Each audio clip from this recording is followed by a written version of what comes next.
കഥ ഭർത്താവ് ഭാഗം 15. സുനിത ട്യൂഷൻ കഴിഞ്ഞു പുറത്തിറങ്ങുന്ന സമയമായപ്പോൾ തന്നെ ക്ലാസ്സിൽ നിന്ന് സജിത്ത് എഴുന്നേൽക്കുന്നത് കണ്ടതോടെ ജയേഷ് അവനെ അവിടെ തന്നെ പിടിച്ചിരുത്തി. വിട്ടേരടാ, അവൻ പൊക്കോട്ടെ, ഇനി അവനെ ആന പിടിച്ചാൽ പോലും അവിടെ നിൽക്കാൻ പോകുന്നില്ല. ആൻ്റണി മാർക്കോസ് സജിത്തിൻ്റെ സഹായത്തിന് വന്നു. സജിത്ത് പക്ഷേ അതൊന്നും കേൾക്കാൻ നിൽക്കാതെ തൻ്റെ സീറ്റിൽ നിന്നെണീറ്റ് പുറത്തേക്ക് പോകാനൊരുങ്ങി. സജിത്തേ മോനെ, ഞാനും വരുന്നു, എന്നെ നീയൊന്ന് സ്റ്റാൻഡിൽ ഇറക്കിയേക്കണേ. സജിത്തിൻ്റെ കൂടെ പോകാനായി ജഗ്ഗു എന്ന് വിളിക്കുന്ന ജഗദീശൻ എണീറ്റപ്പോൾ സജിത്ത് അവനെ ബലമായി അവിടേക്ക് തന്നെ പിടിച്ചിരുത്തി. അവിടെ ഇരുന്ന് വല്ലതും പഠിക്കാൻ നോക്കടാ, ഞാൻ പോണത് നിൻ്റെ സ്റ്റാൻഡിനടുത്ത് കൂടെയല്ല. സജിത്ത് ട്യൂഷൻ ക്ലാസ്സിൽ നിന്നും ഇറങ്ങിച്ചെല്ലുമ്പോഴേക്കും സുനിത റോഡിലേക്ക് കയറി കഴിഞ്ഞിരുന്നു. അവൻ ഓടിച്ചെന്ന് അവൾക്ക് മുമ്പിലേക്ക് കയറി നിന്നു. വഴിയോരം ചേർന്ന് നിന്ന തെങ്ങിൽ പിടിച്ചും കൊണ്ട് അവൻ അവളെ പ്രേമാർദ്രമായി നോക്കി. മാറി നിൽക്ക്, മുമ്പിൽ നിന്ന് ആരെങ്കിലും കാണുമെന്ന ചിന്ത പോലുമില്ലാതെ ഒരു വഷളൻ നോട്ടം. അവൾ മുഖത്ത് ദേഷ്യഭാവം വരുത്തി അവനെ നോക്കി.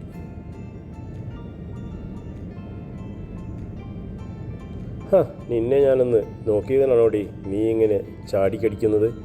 നിന്റെ ഭാവം കണ്ടാൽ തോന്നുമല്ലോ ഞാൻ നിന്നെ പിച്ചാനോ മാന്താനോ ഒക്കെ വന്നെന്ന്. അവൻ അവളുടെ കണ്ണുകളിലേക്ക് നോക്കിക്കൊണ്ട് പറഞ്ഞു. പിച്ചാനും മാന്താനും ഒക്കെ ഇങ്ങ് വന്നേരെ, ഞാൻ നിന്ന് തരുന്നുണ്ട്, മാറി നിൽക്ക്. ഞാൻ പോട്ടെ, മറ്റന്നാൾ ശ്രീലേഖ ചേച്ചിയുടെ കല്യാണത്തിന് വരില്ലേ സജിത്ത്? പിന്നല്ലാതെ, നീ അതെന്നെ പ്രത്യേകം ഓർമ്മിപ്പിക്കാനോടി ബുദ്ധൂസേ. നാളത്തെ സൽക്കാര ചടങ്ങിനും വരുന്നുണ്ട് ഞാൻ. നേരോ, എന്നെ കളിപ്പിക്കല്ലേ? സുനിതയുടെ കണ്ണുകളിലെ അതിശയഭാവം കണ്ടപ്പോൾ അവന് ചിരി വന്നു. ഞാൻ മാത്രമല്ലടി, ചിലപ്പോൾ എൻ്റെ അമ്മയും കാണും കൂടെ. പോ സജിത്ത്, എന്നെ പറ്റിക്കാതെ. സത്യം, സജിത്ത് അമ്മയോട് പറഞ്ഞോ ഇത്? ഏത്? സജിത്തിൻ്റെ കണ്ണുകളിൽ ഒന്നും മനസ്സിലാക്കാത്ത പോലുള്ള ഭാവം കണ്ട് അവൾക്ക് പരിഭവമായി. ഏത് കാര്യമാടി ഞാൻ അമ്മയോട് പറഞ്ഞോ എന്ന് ചോദിച്ചത്? എൻ്റെ ട്യൂഷൻ സെൻറ്ററിലെ ഒരു സഹപാഠിയുടെ സഹോദരിയുടെ കല്യാണമാണെന്ന് ഞാൻ അമ്മയോട് പറഞ്ഞിട്ടുണ്ട്.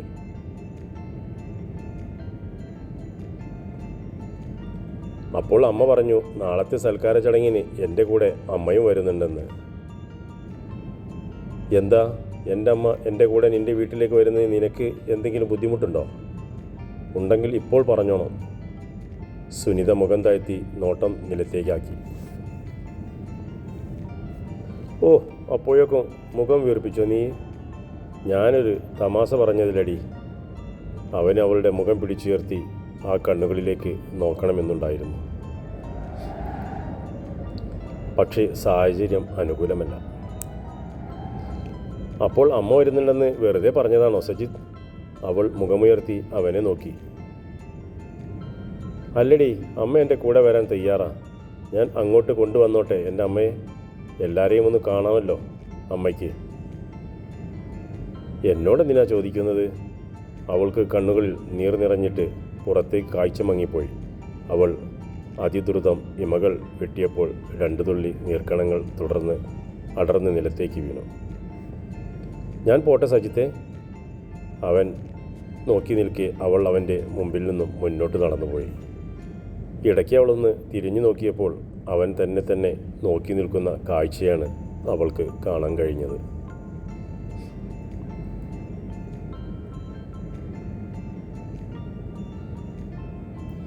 അടുത്ത ദിവസം ഉച്ചയോടടുത്ത നേരം വൃത്തിയിലും ഭംഗിയിലും അണിയിച്ചൊരുക്കിയ ചെറു പന്തലിൽ വിവാഹ സൽക്കാര ചടങ്ങുകൾ നടത്താനുള്ള തയ്യാറെടുപ്പുകൾ പൂർത്തിയായി കഴിഞ്ഞു.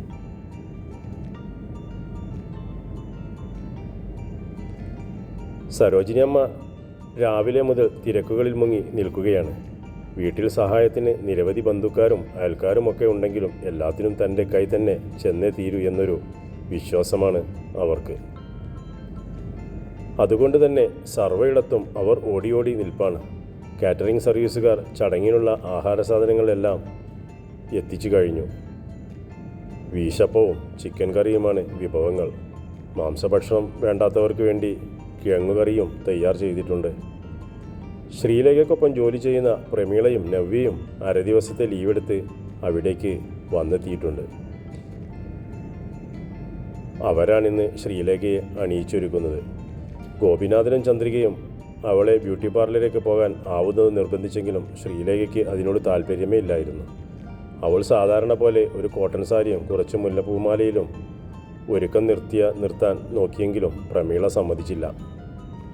അതിഥികൾ വരുമ്പോൾ വിളമ്പേണ്ടുന്ന രീതികളൊക്കെ പറഞ്ഞു അവരോട് കാര്യങ്ങൾ സംസാരിച്ചും കൊണ്ട് നിൽക്കുകയാണ് ഗോപിനാഥൻ. വിളമ്പുന്ന ചുമതലകൾ ഏറ്റെടുത്തിരിക്കുന്നത് സരോജിനിയമ്മയുടെ സഹോദരൻ ഭാസ്കരൻ്റെ മക്കളാണ്. ഇടയ്ക്ക് സരോജിനിയമ്മ വന്ന് ഗോപി ഇവിടെയെല്ലാം തയ്യാറല്ലേ എന്ന് തിരക്കിയിട്ടും പോയി. ഉച്ചയോടെ ആൾക്കാർ എത്തുമെന്ന് സരോജിനിയമ്മയ്ക്ക് അറിയാം. ആൾക്കാർ തരുന്ന പൈസ പേര് കുറിച്ച് എഴുതി വയ്ക്കാനിരിക്കുന്നത് ശകുന്തള അപ്പച്ചിയുടെ മക്കളുടെ 2 പെൺമക്കളാണ്. ശകുന്തള അപ്പച്ചിയും അവർക്കൊപ്പം ഇരിപ്പുണ്ട്. 2 മണിയൊക്കെ ആയതോടെ അയൽക്കാരും ബന്ധുക്കളുമൊക്കെ ടീ പാർട്ടിയിൽ പങ്കെടുക്കാനായി എത്തിത്തുടങ്ങി. സരോജിനിയമ്മ ഓരോ അതിഥികളെയും സ്നേഹപൂർവ്വം സ്വീകരിക്കുന്നുണ്ടായിരുന്നു. താൻ നാട്ടുകാരുടെ കല്യാണങ്ങൾക്കും വീടിൻ്റെ പാൽക്കാച്ചൽ ചടങ്ങുകൾക്കുമൊക്കെ കൊടുത്തത് അതേപോലെ തിരിച്ചു കിട്ടുന്ന നേരമാണ് ഇതെന്നോർക്ക് അവർക്ക് ഉത്സാഹം വർദ്ധിച്ചു. ഇടയ്ക്കാരെങ്കിലും കാശില്ലാതെ പ്രസൻറ്റേഷൻ സെറ്റുമായി വരുന്നത് കാണുമ്പോൾ അവരുടെ മുഖം ഇരുളും. താൻ കൊണ്ടുപോയി കൊടുത്ത പണമാണ് തിരികെ ഒരു സ്റ്റീൽ പാത്രമോ ക്ലോക്കോ ആയി ഒരു സെറ്റ് ഗ്ലാസ്സായോ ഒക്കെ തിരികെ വരുന്നത് എന്നോർക്കുമ്പോഴാണ് അവർക്ക് ദേഷ്യം വരികയെങ്കിലും അത് അവർ മനസ്സിൽ അടക്കും. ശ്രീലേഖയുടെ അടുത്ത് നിന്നും സുനിത ഇടയ്ക്കിടെ എണീറ്റ് പുറത്തേക്ക് പോയി നോക്കുന്നത് ചന്ദ്രിക കുറേ നേരമായി ശ്രദ്ധിക്കുന്നുണ്ടായിരുന്നു. ഓരോ വണ്ടി പുറത്തു വന്ന് നിൽക്കുന്ന ഒച്ച കേൾക്കുമ്പോഴും ഇവളിത് ആരെയാടി ഓടിപ്പോയി നോക്കുന്നത്? സുനിതയുടെ കൂടെ പഠിക്കുന്ന കൂട്ടുകാർ ആരെങ്കിലും വരുമോ? ചന്ദ്രിക ശ്രീലേഖയെ നോക്കി തിരക്കി. ആയിരിക്കും ചെറിയമ്മേ, കൂട്ടുകാർക്ക് കൊടുക്കാനാണെന്നും പറഞ്ഞ് അവൾ കുറേ ഇൻവിറ്റേഷൻ കാർഡുകൾ കൊണ്ട് പോയിട്ടുണ്ടായിരുന്നു. സുനിത നിരാശയോടെ വരുന്നത് കണ്ടപ്പോൾ ചന്ദ്രികയ്ക്ക് കാര്യം അതാണെന്ന് മനസ്സിലായി. നിന്റെ കൂട്ടുകാർ ഈ 3 മണി സമയത്താണോടി വരുന്നത്? അവർ വരുന്നെങ്കിൽ തന്നെ അത് സ്കൂൾ ടൈം കഴിഞ്ഞല്ലേ വരൂ. അതിന് നീ ഇങ്ങനെ പുറത്ത് ഓരോ വണ്ടി വരുമ്പോഴും ഓടിപ്പോയി നോക്കേണ്ട കാര്യമുണ്ടോ? അവളുടെ മുഖത്തെ നിരാശ കണ്ട് അവളെ ആശ്വസിപ്പിക്കാൻ വേണ്ടി ചന്ദ്രിക പറഞ്ഞു. സുനിത പക്ഷേ വീണ്ടും പുറത്ത് ഓരോ വാഹനത്തിൻ്റെ ഒച്ച കേൾക്കുമ്പോഴും ചെന്ന് നോക്കിക്കൊണ്ടിരുന്നു. വൈകുന്നേരമൊക്കെ ആയതോടെ നല്ല തിരക്കായി. ഇനി സജിത്തിനെ പ്രതീക്ഷിച്ചിട്ട് കാര്യമില്ലെന്ന് അവൾക്ക് തോന്നി. സജിത്ത് തന്നെ പറഞ്ഞു പറ്റിക്കുകയായിരുന്നു. സജിത്തിൻ്റെ വാക്കുകൾ വിശ്വസിച്ച താനാണ് വിഡ്ഢി. സജിത്തിനോടുള്ള നിരാശയും ദേഷ്യവുമൊക്കെ നൊടിനേരം കൊണ്ട് അവളുടെ മനസ്സിൽ മാറി മാറി വന്നുകൊണ്ടിരുന്നു.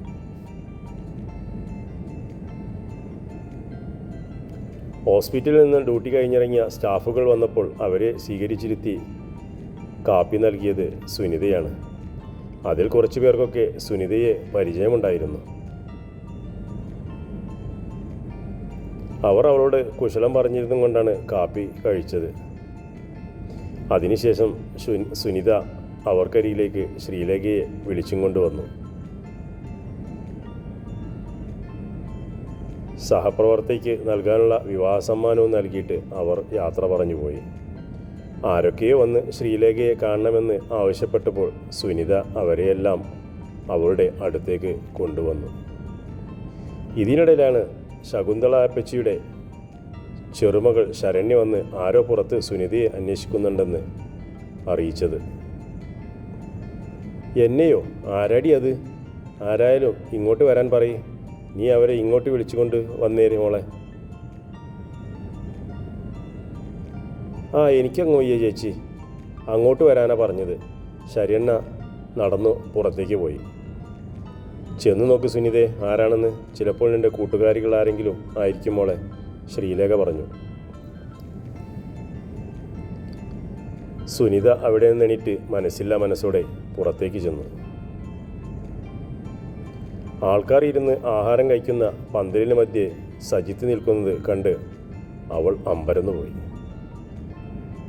ചന്ദ്രിക ചെറിയമ്മയുമായി നിന്ന് സംസാരിക്കുന്ന 45 വയസ്സോളം വരുന്ന പ്രൗഢയായ സ്ത്രീ സജിത്തിൻ്റെ അമ്മയാണെന്ന് അവൾക്ക് മനസ്സിലായി. ഒറ്റ ഓട്ടത്തിന് സുനിത അവർക്ക് മുമ്പിലെത്തി. നീ വന്നോ? ഉച്ച മുതൽ ഇവിടേക്ക് വരുന്ന സർവ്വ വണ്ടികളുടെയും എണ്ണമെടുത്തും കൊണ്ടിരുന്നതാ ഇവൾ. ഓരോ വാഹനം വന്ന് നിൽക്കുമ്പോഴും ഇവൾ വന്ന് നോക്കും അത് നിങ്ങളാണോ എന്ന്. ചന്ദ്രിക അതിഥികളെ നോക്കി പറഞ്ഞു. സജിത്തിൻ്റെ അമ്മ ജയകല സുനിതയെ നോക്കി കൈനീട്ടി. വാ മോളെ. സുനിത അവരുടെ കരം കവർന്നു ഓരം ചേർന്ന് നിന്നു. ഇടയ്ക്ക് അവൾ സജിത്തിനെ നോക്കുമ്പോൾ അവൻ അവളുടെ മുഖത്ത് സന്തോഷം കണ്ണിമയ്ക്കാതെ നോക്കി നിൽക്കുകയാണ്. നമുക്ക് അകത്തേക്ക് ഇരിക്കാം, വരൂ. ചന്ദ്രിക അവരെ ക്ഷണിച്ചു. ചെറിയമ്മേ, ഇവർക്ക് കാപ്പി കുടിക്കണ്ടേ? സുനിത ചോദിച്ചു. കൊടുക്കാമടി, അവരിങ്ങോട്ട് വന്നതല്ലേ ഉള്ളൂ. ലേഖയെ ഒന്ന് കാണട്ടെ അവർ. ചന്ദ്രിക അവരെ ശ്രീലേഖയുടെ അടുത്തേക്ക് കൊണ്ടുപോയി. ജയകല അപ്പോഴും ഒരു കൈകൊണ്ട് സുനിതയെ ചേർത്ത് പിടിച്ചിട്ടുണ്ടായിരുന്നു, മറുകൈയിൽ മകൻ്റെ വലത് കൈയും. ചേച്ചി, സജിത്തും അമ്മയും. അവൾ അവരെ ശ്രീലേഖയ്ക്ക് പരിചയപ്പെടുത്തി കൊടുത്തു. ശ്രീലേഖയ്ക്ക് അനുജത്തിയുടെ മുഖത്തെ സന്തോഷം കാണുക അത്ഭുതമായി. അവർ കുറച്ചുനേരം ലേഖയുമായി സംസാരിച്ചിരുന്നു. ഇനി സംസാരമൊക്കെ എന്തെങ്കിലും കഴിച്ച ശേഷമാകാം. ചന്ദ്രിക അവരെ ആഹാരം കഴിക്കാൻ ക്ഷണിച്ചും കൊണ്ട് ചെന്നിരുത്തി. നീയും കഴിച്ചോണേ മോളെ, ഉച്ച മുതൽ ഒരു വക കഴിച്ചിട്ടില്ലല്ലോ നീ. സുനിതയെ കൂടി ചന്ദ്രിക അവർക്കൊപ്പം പിടിച്ചിരുത്തി. സുനിതയും അവർക്കൊപ്പം ഇരുന്ന് ആഹാരം കഴിച്ചു. അതിനുശേഷം സജിത്തും അമ്മയും ശ്രീലേഖയുടെ അടുത്തേക്ക് യാത്ര പറയാൻ ചെന്നു. സജിത്ത് തൻ്റെ കയ്യിലുണ്ടായിരുന്ന ചെറിയ പൊതി അമ്മയ്ക്ക് കൈമാറി. ജയകല അത് തുറന്ന് അതിൽ നിന്നും 1 പവനോളം വരുന്ന സ്വർണവളയെടുത്ത് ശ്രീലേഖയുടെ കയ്യിലിട്ട് കൊടുത്തു. അപ്പോൾ വിവാഹ മംഗളാശംസകൾ. നാളെ ഞാനുണ്ടാവില്ല, ഇവൻ വരും താലികെട്ടിന്, ജയകല പറഞ്ഞു. പോട്ടെ മോളെ. ജയകല ശ്രീലേഖയുടെ നെറുകയിൽ കൈവച്ചു. സുനിത അവരെ കാറിനരികിൽ വരെ കൊണ്ടുപോയി വിട്ടു. സജിത്തും അവളോട് യാത്ര പറഞ്ഞു. സുനിതയ്ക്ക് ഹൃദയം നിറഞ്ഞ് തുളുമ്പുന്നുണ്ടായിരുന്നു. അവൾക്ക് ഈ ലോകത്തോട് മുഴുവൻ സ്നേഹം തോന്നി. കാർ സ്റ്റാർട്ട് ചെയ്തുകൊണ്ട് സജിത്ത് അവളെ ഒന്ന് നോക്കി. സുനിത തൃപ്തിയായെന്ന മട്ടിൽ മെല്ലെ തലയാട്ടി. കാർ കണ്ണിൽ നിന്നും മായുവോളം അവൾ അവിടെ തന്നെ നിന്നു. പിന്നെ ഒരു ദീർഘശ്വാസം വിട്ടുകൊണ്ട് തിരികെ പോന്നു.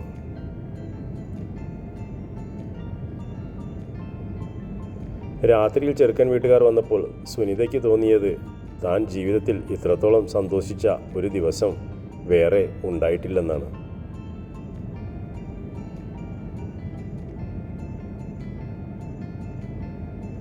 അടുത്ത ദിവസം രാവിലെ 10 മണിക്കും 10:30-നുമുള്ള ശുഭമുഹൂർത്തത്തിൽ ഭഗവതി സന്നിധിയിൽ വെച്ച് ശ്രീലേഖയുടെയും ശ്യാം സുന്ദറുമായുള്ള വിവാഹം പൂർവാധികം ഭംഗിയായി നടന്നു.